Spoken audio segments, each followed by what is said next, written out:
अस्सलाम वालेकुम सामीन। आज के इस व्लॉग में हम अपना फोकस रखेंगे NA 185।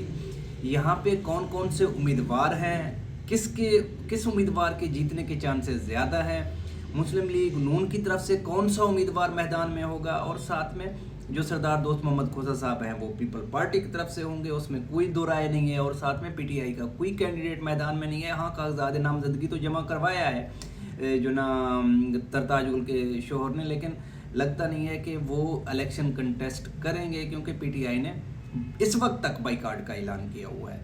और इसके साथ हम जायज़ा लेंगे जो 2024 के इलेक्शन हुए थे उसमें किसने कितने वोट लिए थे। सबसे पहले शुरू करते हैं कि मुस्लिम लीग नून टिकट किस कैंडिडेट को देने जा रही है, क्योंकि 3 बड़े नाम हैं मुस्लिम लीग नून के जो इस वक्त क्लेम कर रहे हैं कि वो ही मुस्लिम लीग नून के उम्मीदवार हैं।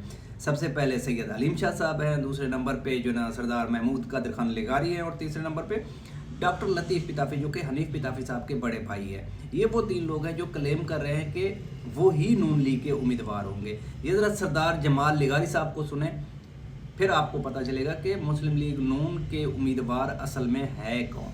पार्टी टिकट उनको मिल सी जिन्हें कायदीन फैसला करने से फैसला क्या आ गए या फैसला अगर नहीं आया। अगर फैसला नहीं आया तो मैं बतौर जमाल लगारी तो साहब खुशखबरी देना, टिकट महमूद कादिर को मिल चुके। आज इस वीडियो से बज़ाहिर तो यही लगता है कि सरदार महमूद कादिर लेगारी साहब जो है ना, ये मुस्लिम लीग नून के उम्मीदवार होंगे NA 185 में। आप ज़रा देखते हैं कि 2024 के जो इलेक्शन हुए थे उसमें किस उम्मीदवार ने कितने वोट लिए थे। जाहिर सी बात है यही उम्मीदवार मैदान में थे। सबसे पहले नंबर पे तो ज़रताज गुल ही थी ना, जो इस सीट पे जीती थी, उसने 92,000 वोट लिए थे। उसके बाद दूसरे नंबर पे थे सरदार महमूद कादिर खान लेगारी, उन्होंने लिए थे 36,000 वोट। और तीसरे नंबर पे जो उम्मीदवार था वो सरदार दोस्त मोहम्मद खोसा साहब थे, जिन्होंने 26,000 वोट लिए थे। और चौथे नंबर पे फिर TLP आ गया था इनके बाद। TLP ने भी अच्छे खासे वोट लिए थे इस हल्के में। तो अब क्योंकि जरताज को चली गई है, वो जो 92,000 वोट हैं वो वोट किसको पड़ेंगे, सरदार महमूद कादिर खान लेगारी को या फिर सरदार दोस्त मोहम्मद खोसा साहब को। ये 92,000 जो वोट है, इसमें थोड़ा सा पोर्शन जो TLP के वोट का है वो भी उनसे फैसला होगा कि इस हल्के में कौन सा उम्मीदवार जीतेगा, कौन सा उम्मीदवार जो है ना बेहतर परफॉर्म करेगा। अब देखते हैं जो मुस्लिम लीग नून के टिकट पे है सरदार अब्दुल कादिर खान लेगारी, तो महमूद कादिर खान लेगारी, तो उनका जहाँ तक ताल्लुक़ है तो इस वक्त हम मौजूदा सिनेरियो को देखें तो अच्छे खासे इंसिडेंट हो चुके हैं मुस्लिम लीग नून के हवाले से। जिसमें सबसे बड़ा इंसिडेंट अभी रिसेंटली जो पिछले हफ्ते हुआ है वो है TLP और हुकूमत का टाकरा। उसके बाद ये जो TLP के वोट का टुकड़ा है, 3 से 4,000 वोट लिए थे TLP ने, ये जो वोट का टुकड़ा है इससे मुस्लिम लीग नून अपने आप को महरूम समझे।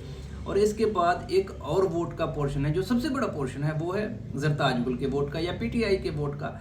इसमें आप लोगों ने फैसला करके बताना, इस पर मैं तजिया नहीं करूँगा। आया कि PTI के लोग जिनके पे जितना 26 नवंबर हो चुका है, 9 मई, और ये सारे सिनेरियो को मैदान दिमाग में रख के देखें, और इस पूरे सिनेरियो का 9 मई का या फिर 26 नवंबर का जो इस्लामाबाद में हुआ है, या उसके बाद जो PTI के घरों पे क्रैकडाउन वगैरह हुए हैं, उसमें सबसे बड़ी बेनिफिशरी जमात, सियासी जमात कौन सी है, वो आया कि मुस्लिम लीग नून है, वो TLP है, वो पीपल पार्टी है। किस जमात को इसका सबसे ज़्यादा फ़ायदा हुआ है, इसका क्रेडिट किस जमात ने लिया है, तो उससे आप लोगों को अंदाज़ा होगा कि जो PTI का वोट है वो किसके हक़ में नरम गोशा रखता है।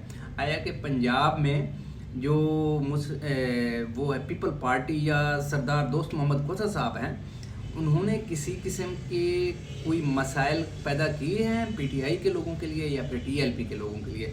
दूसरी तरफ मुस्लिम लीग नून है, आया कि मुस्लिम लीग नून ने PTI के लिए या फिर TLP के लिए कोई मसाइल पैदा किए हैं या नहीं, इसका जवाब आप लोगों ने देना है। तो मुझे बज़ाहिर यही लगता है कि लोगों का इस वक्त जो गम व गुस्सा है वो मुस्लिम लीग नून की तरफ है, और पीपल पार्टी की तरफ उनका गम व गुस्सा निस्बतन कम है। और इसलिए जो ये वोट बैंक है, TLP का वोट बैंक है, और फिर साथ में जो PTI का वोट बैंक है, अच्छा खासा वोट बैंक है, ये शफल होगा سب سے زیادہ سردار دوست محمد کھوسا صاحب کی طرف، کیونکہ کسی نہ کسی صورت میں جو نوجوان ووٹر ہے وہ اپنے آپ کو اٹیچ کرتا ہے سردار دوست محمد کھوسا صاحب کے ساتھ۔ آپ اس میں مختلف واقعات کو دیکھیں تو ان میں جو سب سے زیادہ سپورٹ کیا یا جس نے عام لوگوں کے لیے یا ووٹر کے لیے جو نرم گوشہ رکھا، جس نے مورلی سپورٹ کیا، جو نوجوانوں کے حق میں بولا، وہ سردار دوست محمد کھوسا صاحب ہے اس شہر میں۔ تو جنہوں نے جو نا بارہا واضح آ کر کہا کہ میں نوجوانوں کے ساتھ ہوں، تو اس طرح بظاہر یہی نظر آ رہا ہے کہ سرکمسٹانسز میں سردار دوست محمد کھوسا یہ جو ایک ہمدردی کا ووٹ ہے یا جو ایک نفرت کا ووٹ ہے، وہ جو نفرت ہے وہ جو ہے نا مسلم لیگ نون کی طرف ہے، اور جو سردار دوست محمد کھوسا صاحب کے ساتھ لوگوں کی ایفیلیشن ہے، اور وہ جو نوجوان ہیں تو وہ اپنے آپ کو ایسوسیٹ کر رہے ہیں سردار دوست محمد کھوسا صاحب کے ساتھ۔ بارہ اگر اس صورت میں اگر جو دوسرے امیدواران ہیں، فرض کریں کہ اگر ٹکٹ الاٹ اس وقت مسلم لیگ نون نے کر دی ہے سردار محمود قادر خان لیگاری کو، تو دوسری طرف جو دوسرے دو امیدواران ہیں جو اس وقت کام کر رہے ہیں وہ ڈاکٹر لطیف پتافی اور سید علیم شاہ صاحب ہے، تو ان کو بھی دیکھنا پڑے گا کہ یہ اپنا سپورٹ جو مورل سپورٹ ہے، ٹھیک ہے، یہ پارٹی کے خلاف تو کوئی نہیں جاتا، لیکن اس کے بعد جو نا کچھ ہوتے ہیں لوگوں کے جو نا آپس میں ایفیلیشن، پرسنل تعلق بھی کوئی چیز ہے، اس میں وہ لوگ کس کو سپورٹ کرتے ہیں یہ بھی دیکھنا پڑے گا، کیونکہ سید علیم شاہ صاحب جو ہیں وہ ود ان سٹی اچھا خاصا ووٹ بینک رکھتے ہیں، ان کا ذاتی ووٹ بہت زیادہ ہے اس شہر میں، وہ کس کو سپورٹ کرتے ہیں یہ بھی معنی رکھے گا۔ اس کے علاوہ جو ہے نا جو ڈاکٹر لطیف پتافی صاحب ہیں، آیا کہ وہ پھر جو ہے نا سردار محمود قادر خان لیگاری کو سپورٹ کریں گے یا نہیں، یہ بھی ٹائم کے ساتھ پتہ چلے گا۔ ان کا بھی اچھا خاصا ووٹ بینک ہے اس میں شہر کے اندر، تو ان کا جو ووٹ ہوگا وہ بھی میٹر کرے گا ضرور اس میں، لیکن اس کا رول کم ہوگا۔ جو سب سے زیادہ رول ہوگا وہ پی ٹی آئی کے ووٹ کا ہوگا۔ پی ٹی آئی کا جو 90 پی ٹی آئی جو زرتاج گل 90 یا 92 ہزار ووٹ لیے تھے، وہ ووٹ فیصلہ کریں گے کہ کون سا امیدوار جیتے گا۔ جیت میں وہی ووٹ بینک جو ہے نا وہ اپنا کردار ادا کرے گی۔ اب اس ووٹ کو زیادہ سے زیادہ اٹین کرنے کی کوشش کرے گی مسلم لیگ نون، اس کو اٹریکٹ کرنے کی کوشش کرے گی، اور ساتھ میں سردار دوست محمد کھوسا کی نظریں بھی اسی ووٹ پر ہیں۔ آپ دیکھتے ہیں کہ وہ جو ووٹر ہے، نوجوان ووٹر ہے، وہ کس کے حق میں آتے ہیں، مسلم لیگ نون کے حق میں یا پھر سردار دوست محمد کھوسا صاحب کے حق میں۔ اینڈ میں اپنی رائے ضرور دیجیے گا کہ آپ لوگوں کو کیا لگتا ہے۔ مجھے یہ لگتا ہے کہ یہ جو ووٹر ہے یہ نرم گوشہ رکھے گا سردار دوست محمد کھوسا صاحب کے لیے۔ آپ لوگوں کی کیا رائے ہے، کومنٹ میں ضرور اپنی رائے دیجیے گا۔ اس وقت مجھے اجازت دیجیے گا، اپنے دعاؤں میں یاد رکھے۔ تھینک یو، اللہ حافظ۔